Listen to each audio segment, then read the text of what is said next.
Lintas Banua kembali ke hadapan Anda.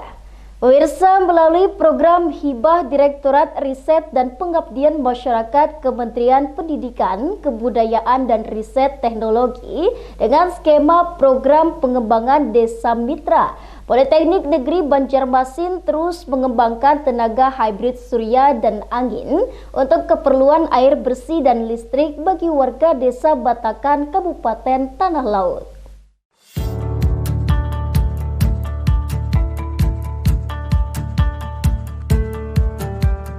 Selama 3 tahun terakhir ini, pengembangan energi terbarukan berupa tenaga hibrid surya dan kincir angin oleh tim teknik Elektropoliteknik Negeri Banjarmasin sudah terpasang di Desa Batakan, Kecamatan Panyipatan, Kabupaten Tanah Laut.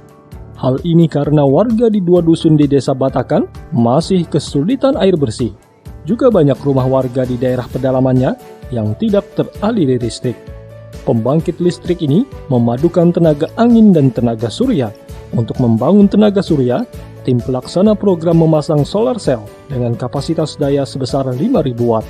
Tenaga listrik dari pembangkit hibrid ini digunakan untuk menggerakkan pompa submersible yang akan mendistribusikan air bersih ke masyarakat sekitar Desa Batakan. Selain itu, secara geografis, Pantai Batakan berseberangan langsung dengan Pulau Jawa, sehingga memiliki kecepatan angin yang optimal untuk kincir angin pada malam hari, atau memanfaatkan kearifan lokal alam di desa ini yang murah dan ramah lingkungan. Selain itu, warga sekitar juga diberikan pelatihan bimbingan teknis untuk merawat dan memeliharanya, karena ada beberapa hal yang harus diperhatikan warga agar keberadaan energi terbarukan ini tahan lama. Kita akan terus memberikan bimbingan kepada mereka secara offline maupun online, ya.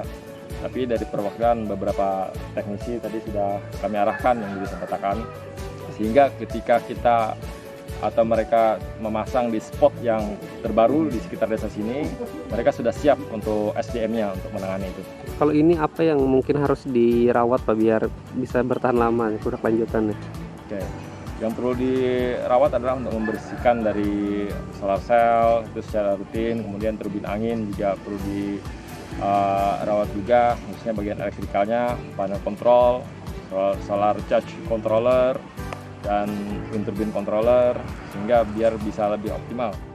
Di tempat terpisah, Ketua Program Pengembangan Desa Mitra, Khairun Nisa mengungkapkan, di setiap tahunnya ada tujuan berbeda yang diinginkan pihaknya, mulai dari menyiapkan implementasi penerapan proyek elektrifikasi di tahun pertama, sementara di tahun kedua, menginginkan desa ini bisa mandiri energi, dan tahun ketiga, atau tahun terakhir pelaksanaan, mampu meningkatkan ekonomi masyarakat sekitar.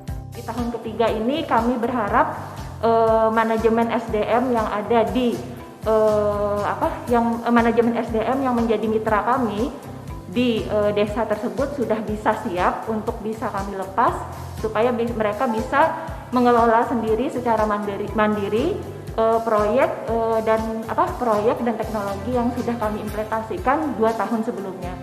Diakui Sekdes Batakan, Muhammad Ansari, banyak warga sebagai pelaku UMKM di desanya, mulai dari pedagang ikan asin, pembuat kerupuk ikan, nelayan, dan lainnya yang sangat terbantu akan program ini, karena mampu menghemat banyak biaya untuk keperluan air bersih dan listrik. Nah, insya Allah nanti ini semua akan kita manfaatkan, terutama untuk masyarakat kita yang memerlukan. Yang lebih-lebih lagi di sini adalah air bersih yang sangat diperlukan untuk desa kita, terutama yang punya usaha kecil menengah di Desa Batakan. Kalau untuk ledeng kita tidak maksimal karena kekurangan airnya, yang mana di sini kita menggunakan sumur bor, dan sumur bor itu pun untuk penampungan air tidak mencukupi.